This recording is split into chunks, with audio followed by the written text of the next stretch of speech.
Every 10 or so years, the Wolfenstein series gets a new reboot with somewhat of a connection to the previous games. In 2015, Machinegames, a Bethesda studio, would try their hand at it in Wolfenstein: The New Order. Nazi scum.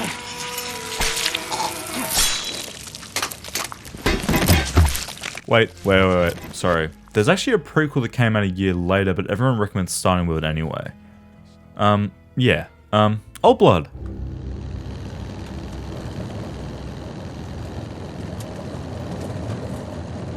So I finally played Wolfenstein Old Blood, the prequel to Machinegames' first foray into Wolfenstein, which makes this discussion of the game a little weird because Old Blood is their second go-around of the series.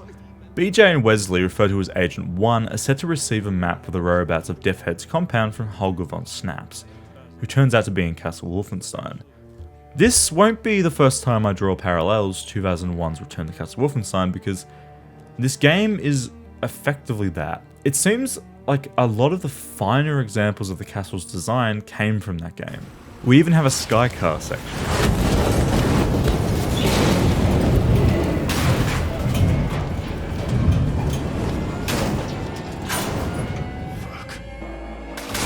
But the rest of the game could not be more different. Like, whereas Return to Castle Wolfenstein focused almost solely on gunplay, Old Blood focuses a lot more on atmosphere and player choice. From its first moment, Old Blood is more focused on making the castle feel lived in and hostile. The first 15 minutes feel like we're really infiltrating a castle full of Nazis. The game goes out of its way to highlight just how terrible BJ's German is. Okay, look. You're German? Frankly, it's atrocious. So no talking. A thing that gets us in trouble down the line as well. He's a spy! Did you really think I would be impressed by your atrocious German?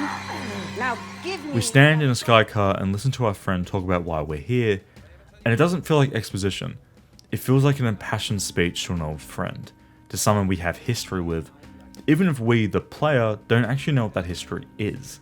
When we eventually get captured, we break out of our cell by using a broken pipe to scale a poorly kept wall, by alternating between left and right mouse clicks. Old Blood, for its opening hour, really wants you to be BJ. You sneak around the lower floors of the castle, turning off the power to power armor wearing soldiers. You unplug them, leaving them useless on the floor. The fact that turning off the power takes time adds tension, something that none of the previous games in this series have understood. And even when the gunfire breaks out, it takes half an hour. While that's not very long, this is a game based around killing Nazis. That's restraint.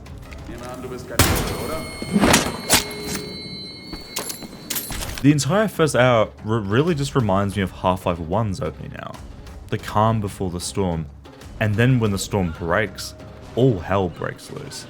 Combat overall across all of these games, but specifically Old Blood, is fast and chaotic.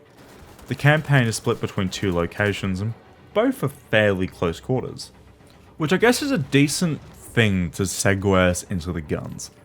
I've always been of the opinion that a shotgun is the best way to measure the quality of a game's guns. And the shotgun, both of them, are top notch in Old Blood.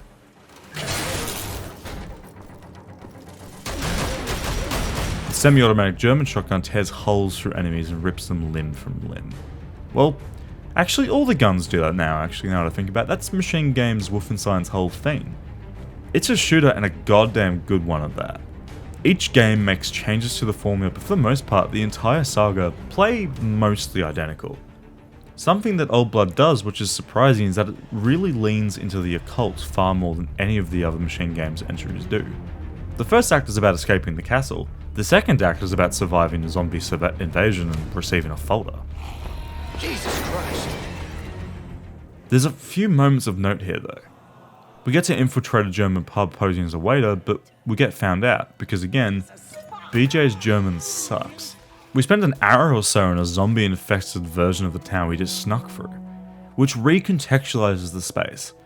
Something this game does in the opener as well. You sneak around the castle so you can appreciate what it feels like to storm through the castle.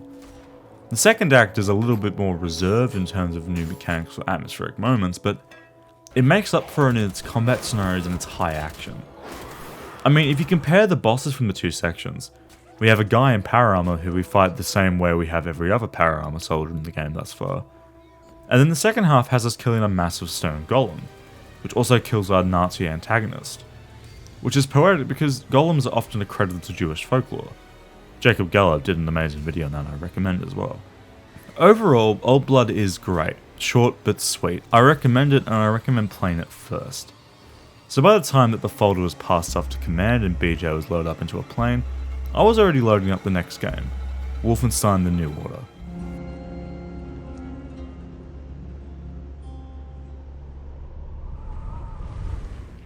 New Order opens where Old Blood left off, with BJ on a plane on his way to Death Head's compound. With best friend Ferguson, we do a kind of D-Day normally beach kind of thing. We shoot down planes, jump from plane to plane, we destroy a mechanic fire-breathing dog, meet up with new recruit Wyatt. Is this normal? It's just nerves. Let me teach you a trick. Inhale. Count to 4. Exhale. Count to 4. All there is to it. And we climb up the walls of Death Head's compound. And then, depending on the decision you make, either Fergus or Wyatt gets killed. You will save me, won't you, sir? I know you can do it. Sir!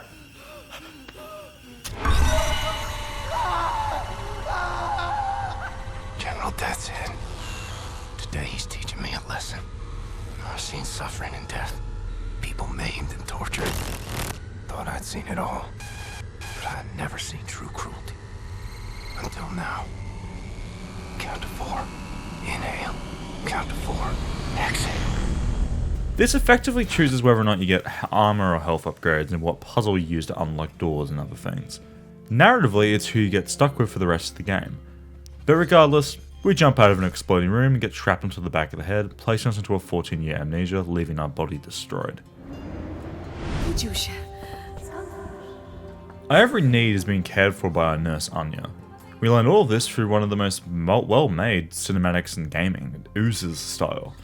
The narration from BJ's voice actor Brian Bloom is simply perfect. I black out. I'm losing time. Sometimes the seasons change in the blink of an eye. I'm having trouble with my thoughts. They dissipate like a scent on the wind. But it's getting better. Here's what I know. I'm in Poland. A hospital. No, an insane asylum. She's the head nurse. That's her father. Shrink. And her mother.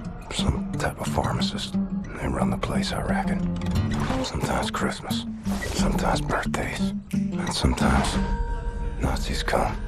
They leave with patients in shackles, like it's Death's Head's personal candy store. And the shrink raises hell and all, but in the end he signs. No choice, I suppose. And I've seen all this. Good folks made powerless. It places us firmly in his head, giving us insight into what makes him tick. Because of her. Her name is Anya. She takes good care of me. She takes care of everyone. And then for a single cutscene, we get to see the cruelty of the Nazis.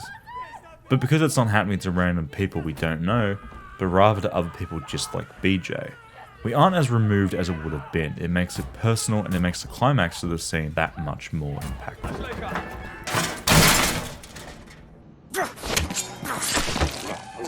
Nazi scum.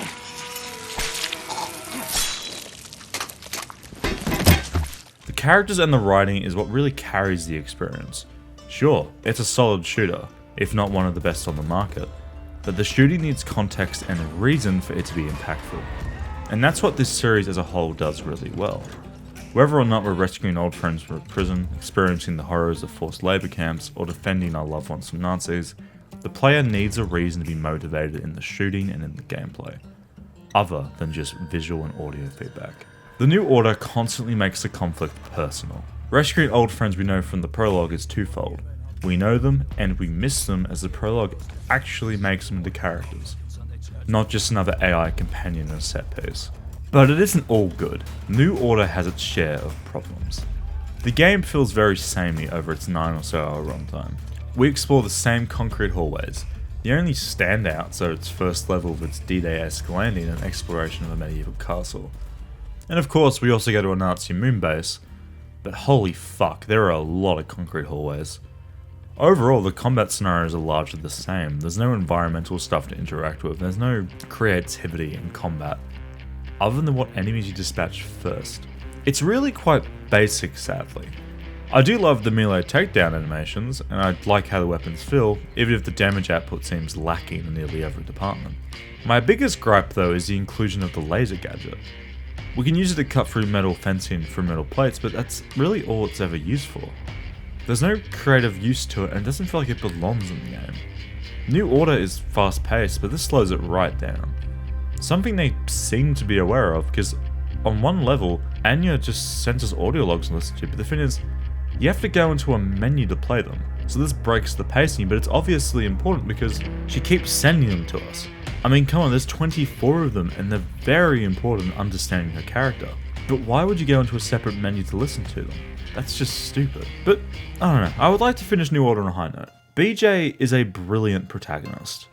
You really get to know about him as he constantly monologues about his faith, his love for Anya, his hate for the Nazis. It adds this underlying sadness to every action he takes. He wants the world to be free, of the Nazis to be dead and gone, but he's also tired. Which is best shown in the final ending cutscene of New Order.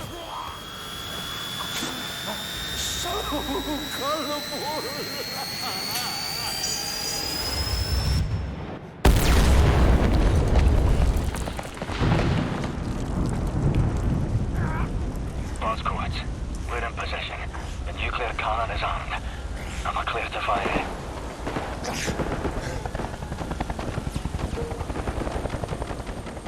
A mighty woman with a torch, whose flame is the imprisoned lightning. And her name, Mother of Exiles. Camille, you're tired. You're bored. Your huddled masses yearning to breathe free. The wretched refuse of your teeming shore. Send these. The homeless, tempest-tossed, to me.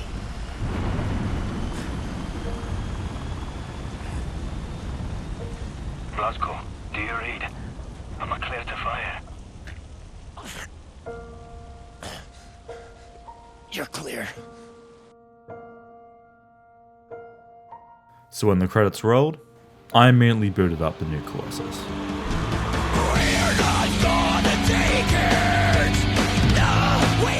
I'll be honest here, this one's a little different. It's not as good in a lot of ways as the other two games.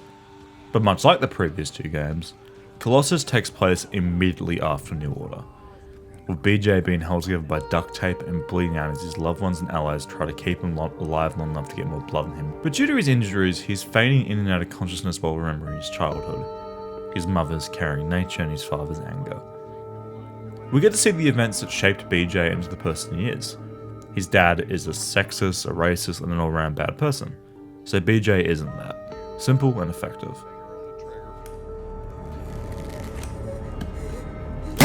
We leave our dream emerging 5 months later as gunfire sounds and the Nazis are attacking the U-boat. This sequence suits much the same reason as the one in New Order, only this time we're confined to a wheelchair. It's a cool twist, but it pains me more than it delights me. The sequence just plays like the rest of the game, but this time you're in a wheelchair. There's not much special here, you're just slower and lower to the ground. Maybe this is so when we get out of the wheelchair it feels like we got our mojo back, and if that was the intent, then it works. But it isn't long until we reunite with Set, our Jewish mad scientist, and we get our first cutscene.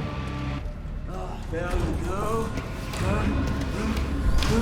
1, 2, 3. I'll give us a new piece of crack. Now, Mr. Blazkowicz, I'm very happy to see you awake.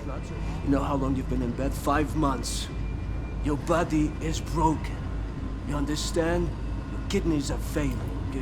You might have difficulties to urinate, to use your schmeckhole, to do many other things. No time for this, just tell me. Something is wrong with the writing and the tone. It seems too happy and almost comical, right?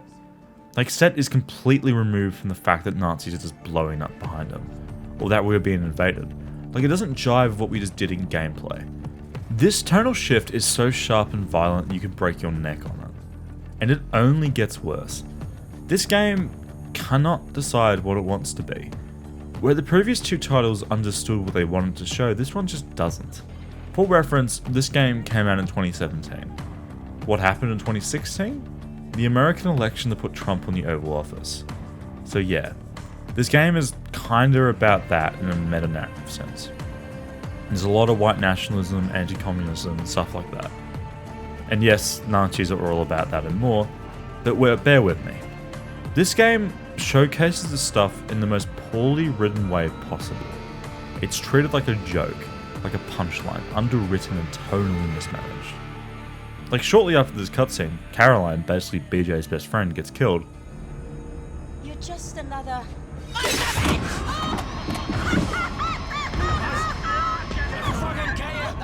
And then we get a lesbian joke. Willst du auch ein Küsschen, wie du es in deinem Tagebuch geschrieben hast? Auf deine dicken, fetten Wangen? Oder vielleicht lieber hier unten, ha?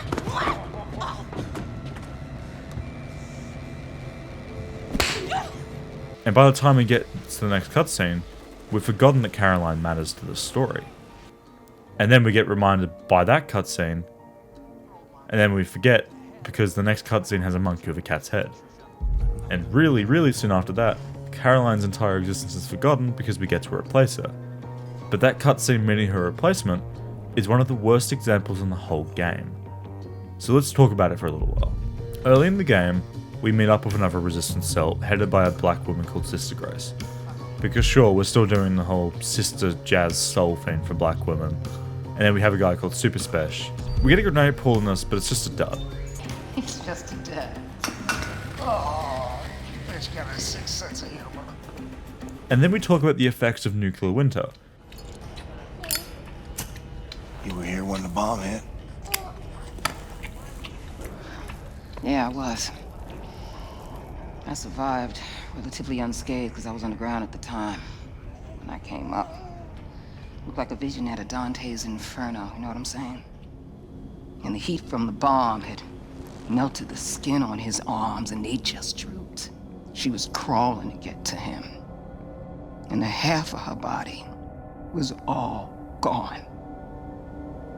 It was just gone. It's intense, and then BJ points at her cigarette, because the writers couldn't think of something for BJ to say, but we have to know that Grace is traumatized by something so that she can explain her actions during the rest of the game. Only, we already know this because BJ points at her arm that burns on it. We don't need more of it. Especially if it's just going to be undercut by a discussion about balls of steel and an impassioned rant from Grace about how soft and small balls are. She had balls of steel. Balls. Why is it that balls are always used as some fucking default definition of badassery? Small, little, delicate things. Resting all snug and warm and cozy and comfortable in their little wrinkly wrapper of fucking skin. Shit. That is a mystery. What's not a mystery is the sweet juice they produce. Like, what is the point of this cutscene? It's already a long one at 6 minutes, but it cramps in 4 different discussions and doesn't give the player or its characters any time to reflect. It's just moving along at a breakneck speed, blending jokes and nuclear holocaust into one shitty smoothie. So when we get back on the boat, Grace even takes Caroline's room and no one seems to care. No one brings up that's where Caroline used to sleep and live. No one at all. So what was the point of Grace bringing up Caroline in that previous cutscene? Why have the connection? Is it just so we can have that, like, she was a tough son of a bitch line because that's the cliche? Or was it meant to be heartfelt? Because to me, it just comes across as lazy writing. And then, almost immediately after that, because Tona Whiplash, Grace asks about nukes. Like she's gonna nuke a city for revenge or whatever. Like, it's a serious moment, and then her friend Super Spesh, or whatever the fuck, just talks about how grateful he is to see a working toilet, and then he makes farting noises whilst on it. It's fucking unbearably bad, and we're maybe an hour and a bit in, and nothing from the New Order or Old Blood is seen here. None of the brilliant writing or character work. Sure, there's some minor moments, like BJ gets to monologue about Caroline watching over him while he's on the airship. Caroline, I released the Eva's hammer, and I'm heading back to our people. I hate to ask, will you stick around? so I can keep your wings a little longer. And it works because it's mostly in character for him, but that's kind of it. New Colossus is trying to be a more fun game tonally, but the problem is, sure, the gameplay can be fun, the narrative should still be meaningful and at least somewhat concise to the previous two games. But it's undercut and undermined by so much random shit.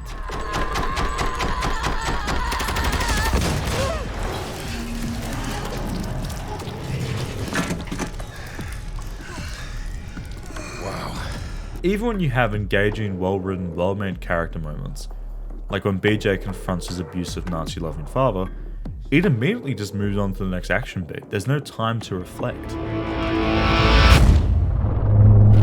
She's here. Which is strange, given the pacing of the level where you confront the father.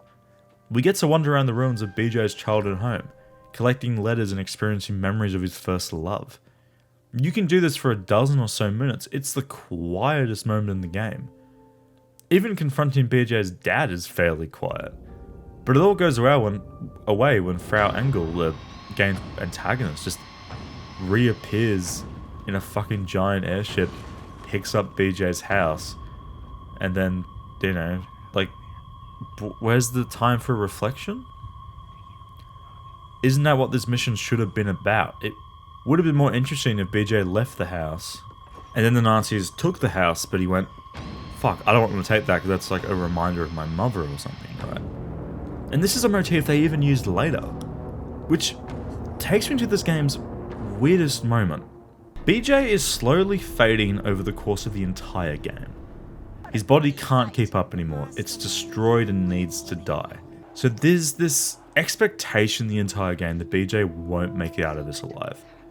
Kind of like Arthur Morgan in Red Dead Redemption 2. It's the same basic idea, only it never really reaches that same fruition. Because the game just decides to write itself out of that corner. BJ gets captured by Nazis and is executed on live television. He dies, and this comes as a big what the fuck moment because it's so sudden. And you always get rescued, but this time you don't. Your head gets cut off, and for all intents and purposes, you are dead. And then you get caught by a drone, your head gets stored in the dryer, then you get attached to a Nazi super soldier body. And, I don't know. I don't hate this, but it doesn't seem like it was fleshed out fully. For example, we're going to jump back to New Order here, because there's a cutscene we get with a minor secondary character, Tekla. So, she's obsessed with math, and she talks to a barely awake BJ about consciousness. How if you fall asleep, you're dead. And it's such a random conversation in that game because it doesn't connect to anything, right? Consciousness is simply a new person. Because it emerges from the same brain, it has access to all the memories and cognitive structures as a dead consciousness, so it thinks it is the same person, but in actuality, it is just an imposter, inheriting the body and brain from the previous, now dead inhabitants. Yes, like talking to a child. But it connects to this moment in New Colossus. Is BJ really BJ if he died, if it's not his body? Is consciousness, as Tekla believes, stored in the electrical impulses of the brain? Or is it like BJ believes, stored in the soul, if such a thing exists? This, of course, never gets brought up. BJ never questions this or really anything. Nothing happens. Everyone just accepts that BJ is now fine and alive. It really highlights the difference in style and tone between the two games. New Order would have had this idea of consciousness be a core guiding belief to characters. But New Colossus just has it as a way to bring BJ back and give him a rationale of having a power-up. Which they could have just done with the Jewish power armor we get at the start of the game. But hey, I don't know, the gameplay's improved over the previous two, so that's something. It's mainly better because it's fast. What? Oh. They definitely thought the gameplay didn't match the narrative tone of the first two. That's why, I figured it out. I sure hope the next game in the series is a course correction. My god, it was not a course correction. What the fuck is this shit?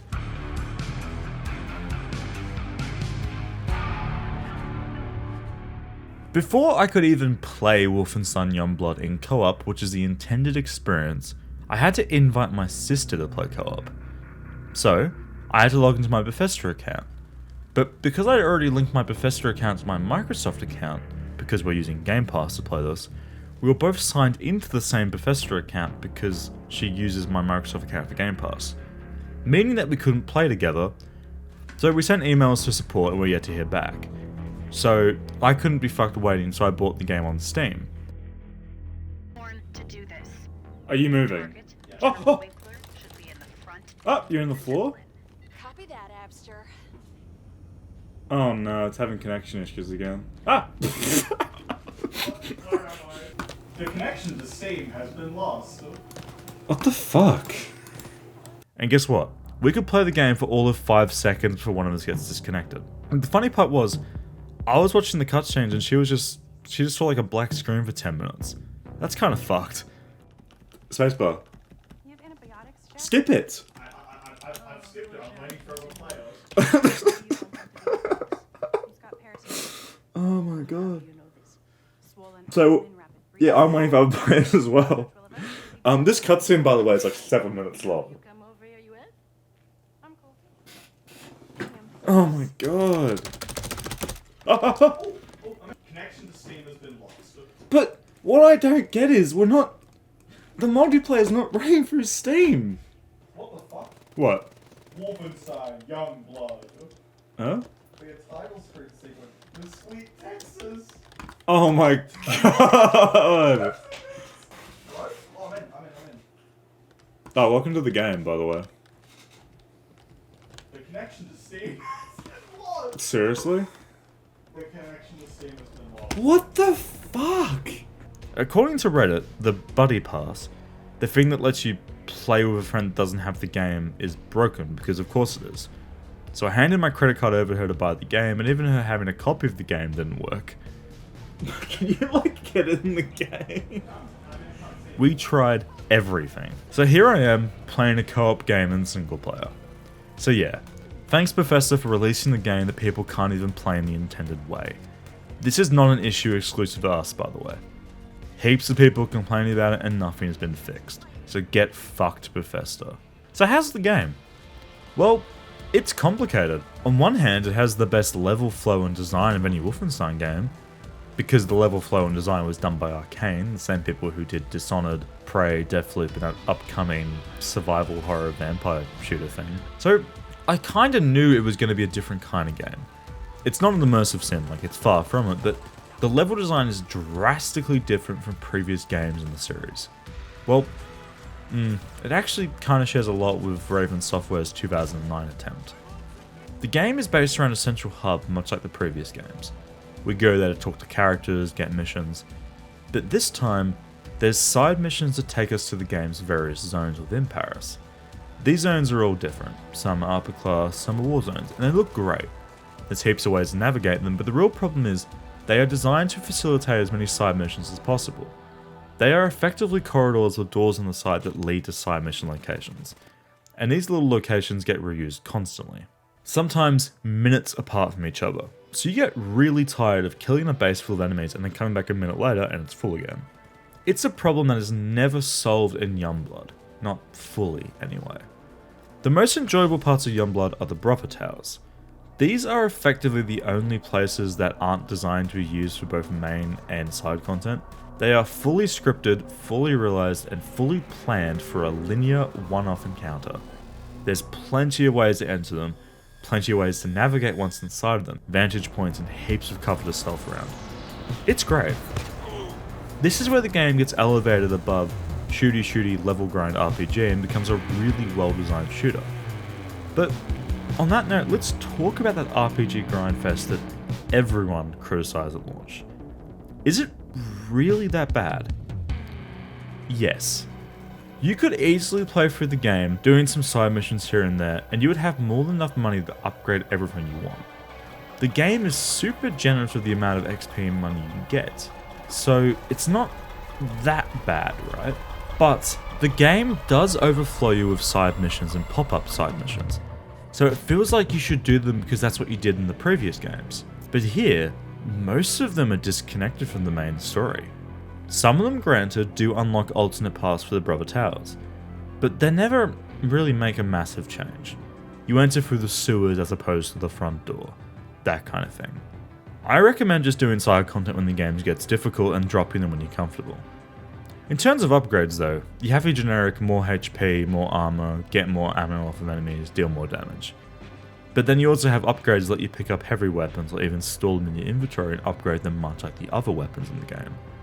But that was a feature that was in previous games that you now just have to grind for. And this is probably because the previous games had to balance for one person. So the solution that Machine Games took was to halve your damage output and halve your health.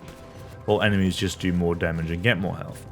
Plus, enemies all have armor now, armor that has types, and weapons do different armor damage types, so you need to pair certain weapon damage types with certain armor types to get the most effect out of it. Which gets old really quickly, especially when all of the armor types read the same on the HUD.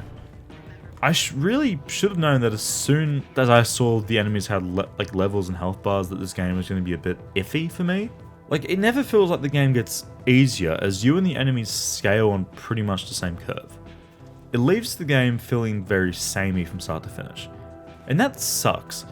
But the thing is, the game is so short, I don't even think it matters all that much. You can finish this in 4 hours. Yes, 4 hours. It is that short. I made it to level 34 out of 50, so I was pretty far in the progression, but most of the upgrades are just percentile increases for various stats. So I didn't really feel inclined to continue playing past the end of the story. When the game, was first shown off, the thing that most interested me was that we didn't play as BJ. We instead play as his twin daughters, Sophia and Jess. So it's a very sharp departure, especially when it's missing all of the things that made the previous game stand out from other shooters on the market. There's no cinematic flair to anything. Gameplay, while fun, is geared towards a style of play that I and many despise. And all of the style that made the previous games so unique is lost. So what about the story and our 2 new characters? It's again complicated. From the first moments of the game we are introduced to the 2 sisters and they are very different. One learns the virtues of patience while the other one is just being told to unleash their anger. And then the game just starts and we have Jewish power armor, we have guns, and for some reason we've gone from Texas to Paris. And this is also their first time killing someone. You're so ready for this. You'll miss the shot. Shut up, I am ready. Man, are you crying? I'm not fucking crying. Little nauseous is all. You could have flake out on me. Hell no. Well, let's go then, little Miss Blazkowicz. Just do what Mom and Daddy would do. Keine Bewegung! Was hast du noch bereit? Which makes them laugh and throw up and then keep laughing. Because, much like Colossus, Youngblood doesn't understand what it's trying to do character and tone-wise. 1 second it's serious and the next it's trying to crack a joke. But it never works. The biggest problem for me is that we have characterization of the 2 sisters in the first cutscene. And then they kill their first Nazi. But it doesn't go any further than that. In fact, they seem to alternate between each other's personalities at will. Sophia is meant to be the hot-headed, reckless half of the twins. But she often ends up being more like Jesse's slow and thoughtful nature. The game just can't decide whether or not to give these 2 characters distinct personalities. But when the writers decide to, they are easily my favourite characters in the whole series. They have moments where you can see them drop the tough facade and you just see them as normal teenagers. They have this ongoing joke where the duo both really like this line of books about a gentleman spy. And they refer to each other as Kenneth and Arthur, the 2 protags of that book series. And it's really fun, I guess. I don't know, they have personality in these moments and it makes them really enjoyable and relatable as characters. I am writing my first book. About what? 2 sisters. Adventures around the globe is really fucking good. I'll wager it is. Something that Youngblood really needed, as the narrative is a little bit disappointing. It's 20-ish years post New Colossus. The entire goal of this game is to find BJ who went missing and is believed to be in Paris. So the twins and their best friend Abby, who happens to be Grace's daughter, all steal a helicopter and fly to Paris, joining the Paris resistance, who help them to uncover what happened to William. You do all of the Brother Towers, and then the head of the resistance invites the trio to dinner, where she knocks you out and her lover is revealed to be a disgruntled ex-Nazi high command officer, who has grand plans to build the Fourth Reich. Because this is something the game kind of just glosses over. Hitler is killed in between Colossus and Youngblood, so this ex-Nazi command officer just wants to fill that power void. Abby, however, catches onto this and gives Sophie and Jess a head up, and the trio manage to protect themselves long enough to survive. The Nazi couple escape and retreat to their uber-protected fortress. The twins fight their way through the fortress and arrive in the basement where they find a Jewish vault, and none other than William Blazkowicz. What the? Daddy? Oh my God. Is this real? My babies. My babies. Oh. Turns out that BJ left suddenly because he learnt Hitler had a backup plan in case of his death. William feels that this is his personal failing. Back open and fix what I broke. What do you mean? What did you break? The world, Soph. Oh, come on, Daddy. You killed Hitler. Hitler designed some kind of doomsday device, got activated when he died. Fucker wanted to take the world down with him. Max was the first to notice it. Disruptions in the weather patterns, freak thunderstorms, hurricanes, the rains. Why didn't you tell us? Sets calculations. Only led to one thing. Someday soon this world would be unfit for human life. That's when I knew I had to find it. So using some of Set's notes from before his death, William figured out that Set had an artifact called the God Key. A Jewish artifact that could open up a portal in space and time. It allows William to witness an alternate dimension where the Nazis lost World War II. There's another dimension. One of hundreds. Separated from us by the vastness of time and space, and... oh my God. What is it? It's another world where everything's all right, and you're there living your lives like you're supposed to. And it's a wonderful place. It's not like this world. This goddamn world is doomed because of me. But lucky to us, we have a more up-to-date note from Set. Holy shit. Channel energy from other dimensions. What is it?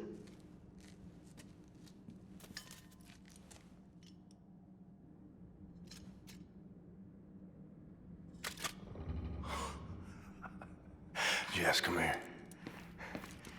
Says it should be here somewhere.